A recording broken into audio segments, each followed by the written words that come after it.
Ada orang tahajud, mulai merencanakan, bangun malam, tahajud sekian rakaat, bergelut dengan rasa lelah. Tiba-tiba dalam pandangan Allah nggak ada nilainya. Masya Allah. Yang paling fatal, dia melakukan perbuatan yang bukan hanya menggugurkan amalannya, bahkan menghadirkan ancaman Allah, yang menghadirkan siksa kuburnya, menghabiskan amalannya, plus dijamin masuk neraka tanpa pernah keluar darinya.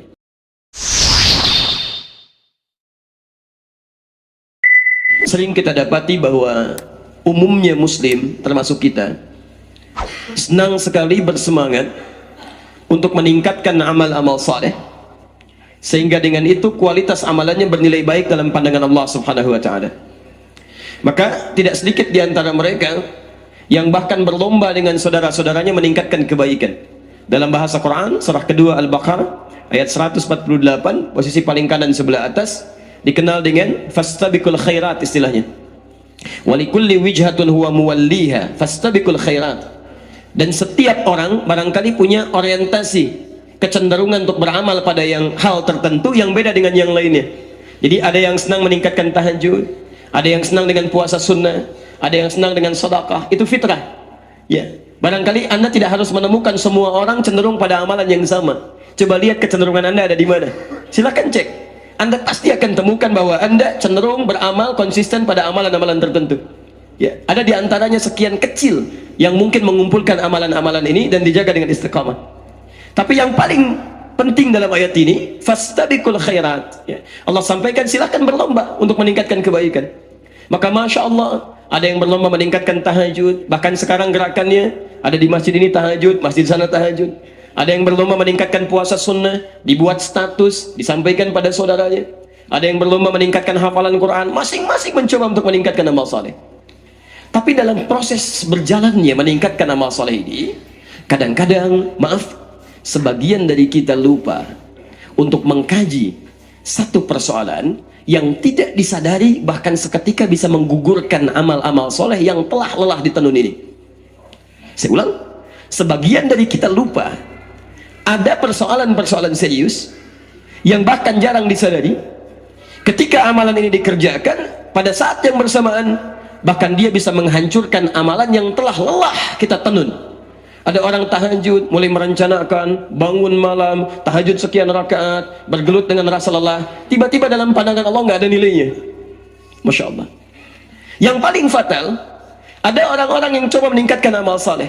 Dia puasa, dia kemudian sholat, dia kemudian juga bayar zakat, dia membaca Al-Quran, tapi Masya Allah, dia melakukan perbuatan yang bukan hanya menggugurkan amalannya, bahkan menghadirkan ancaman Allah, yang menghadirkan siksa kuburnya, menghabiskan amalannya, plus dijamin masuk neraka tanpa pernah keluar darinya. Nanti kita akan turunkan. Ya. Saya beri contoh misalnya, Quran surah ketiga, Ali Imran, ayat 22, posisi paling kiri sebelah bawah. Ulaika alladzina habitat a'malukum fi dunya wal akhirah. Ada orang-orang yang hancur, habitat a'maluhum. Ya, habita itu kalau antum misalnya beli kayu bakar, ya, hatab, kayu bakar, hatab, bismillah.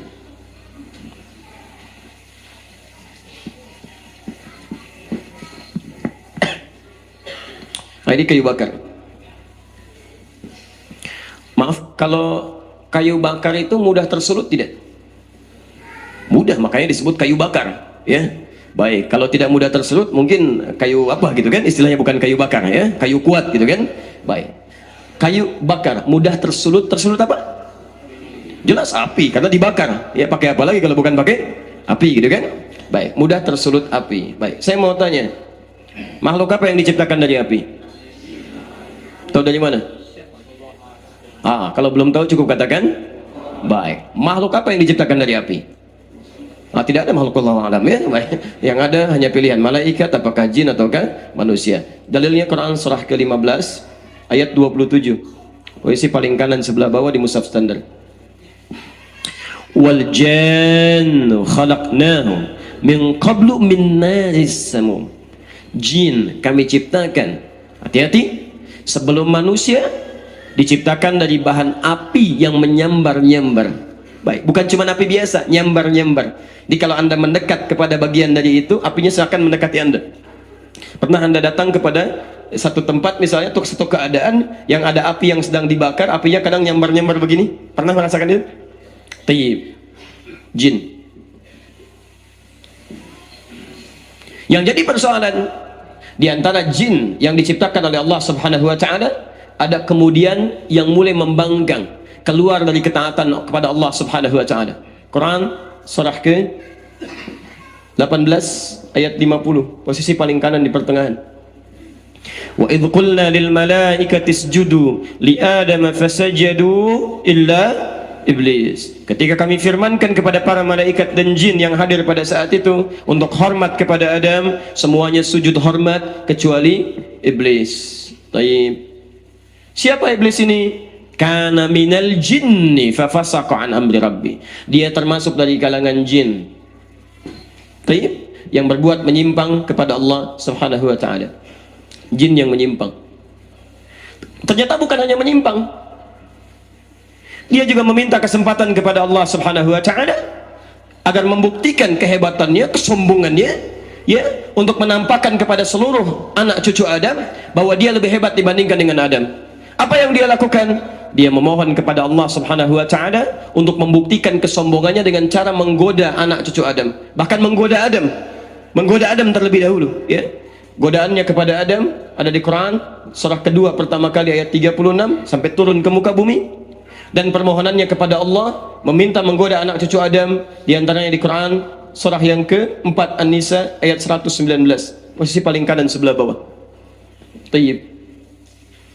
Ketika dia mulai menggoda anak cucu Adam, termasuk menggoda Adam, namanya dirubah dari iblis menjadi setan. Quran surah ke-2 Al-Baqarah ayat 36, posisi paling kiri di pertengahan. Fa'azallahuma syaitanu anhu fa'akhrajahuma mimma kana fi. Syaitan.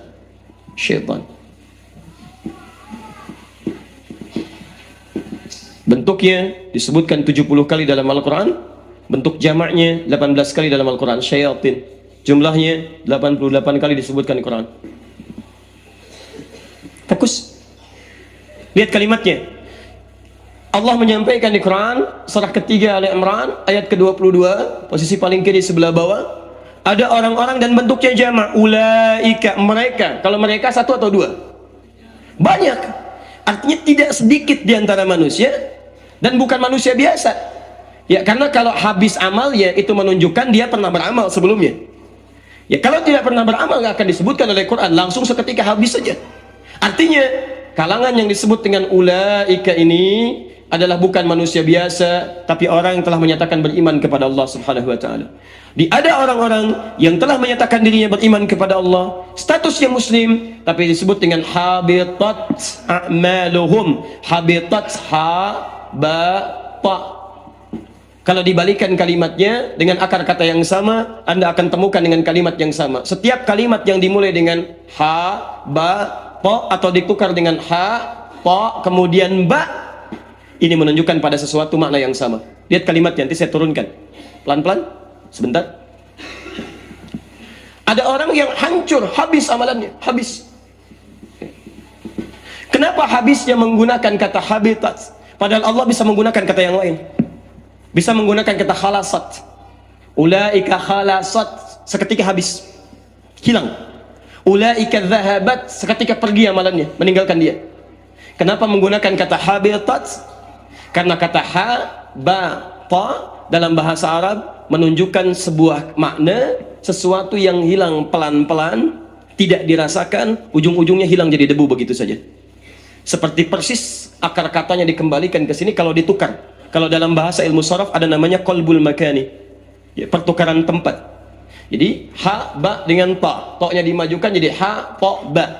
Setiap kalimat ditukar punya sifat yang sama. Silakan antum lihat. Kalau kayu bakar itu habisnya seketika langsung atau pelan-pelan? Pasti pelan-pelan. Jadi ada amalan-amalan yang kita kerjakan, nggak sadar pelan-pelan amalan itu menggerus amalan-amalan kebaikan kita. Habis sampai tidak terasa, jadilah debu, seperti halnya kayu bakar menjadi debu ketika dibakar. Siapa yang mengarahkan ke sini? Syaitan. Karena cuman setan yang asalnya dari iblis, iblis asalnya dari jin, jin asalnya dari api. seperti api menghabiskan kayu bakar ini, maka seperti itu pula amalan kita dihabiskan, diajak oleh setan tanpa kita sadari.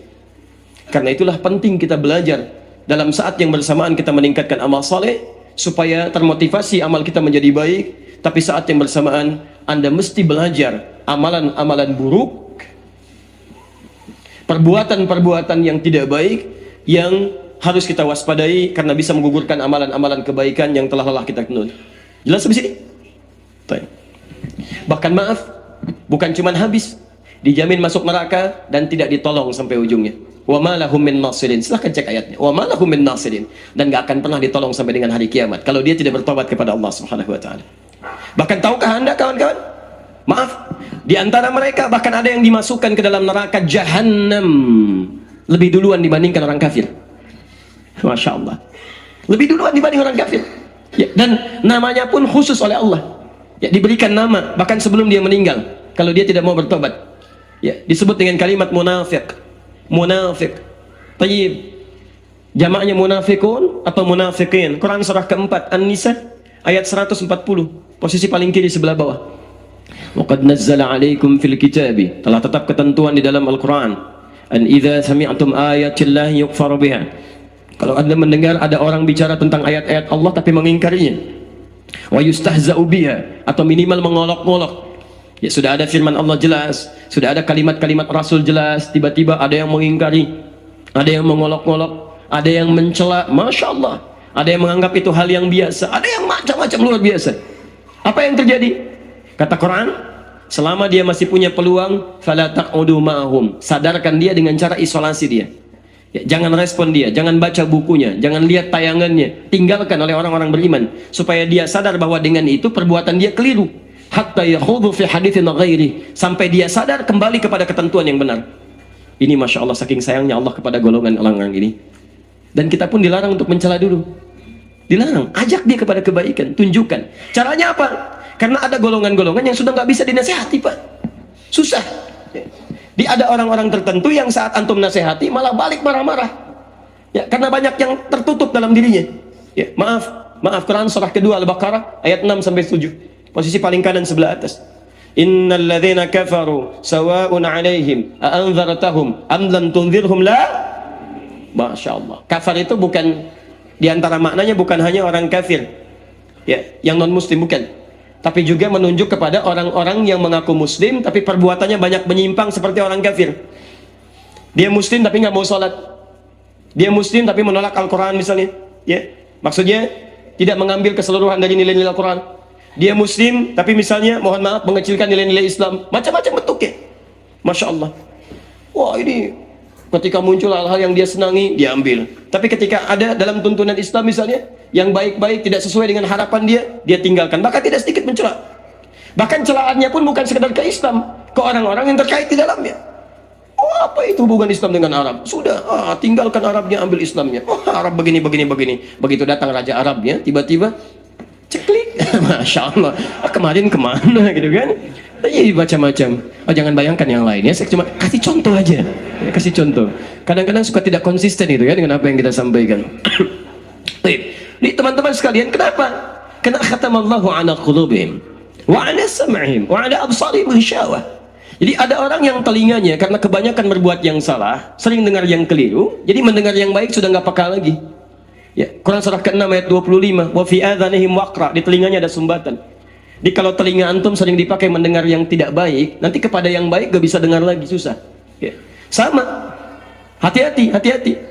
Wa ala absarihim ghishawah, pandangannya ada terhalang karena sering melihat maksiat, makanya melihat yang baik-baik gak bisa.